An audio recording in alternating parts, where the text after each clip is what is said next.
Hi అండి, నమస్తే. Welcome back to our channel. ఈరోజు రెసిపీ పాలక్ రైస్ కోసం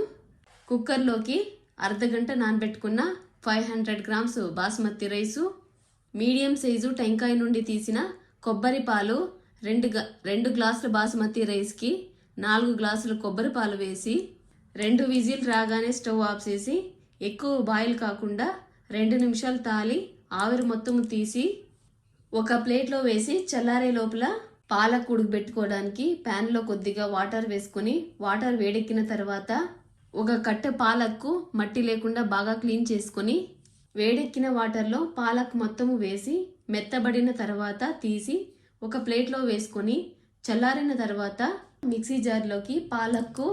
ఒక గుప్పెడు కొత్తిమీరకు, గుప్పెడు పుదీనా, ఒక తెల్లగడ్డ పాయలు, 5-6 పచ్చిమిరపకాయలు, ఒక 2 ఇంచుల అల్లం వేసి నైస్గా రుబ్బి తిరగబాతు కోసం బాండ్లీలో కొద్దిగా ఆయిల్ వేసి ఆయిల్ వేడెక్కిన తర్వాత ఒక స్టార్ అనాసు, 4 లవంగాలు, 3 ఇంచీల చెక్క, 4 పలావాకులు, 1 స్పూను జీలకర్ర, కట్ చేసి పెట్టుకున్న 2 మీడియం సైజు ఆనియన్ వేసి పచ్చివాసన పోయే వరకు వేయించుకున్న తర్వాత 1 కప్పు పచ్చి బఠానీ, 1 కప్పు క్యారెట్ ముక్కలు వేసి 2 నిమిషాలు మీడియం ఫ్లేమ్ మీద వేయించుకున్న తర్వాత 1/2 స్పూన్ గరం మసాలా, సరిపడా సాల్ట్ వేసి 1 నిమిషం వేయించుకున్న తర్వాత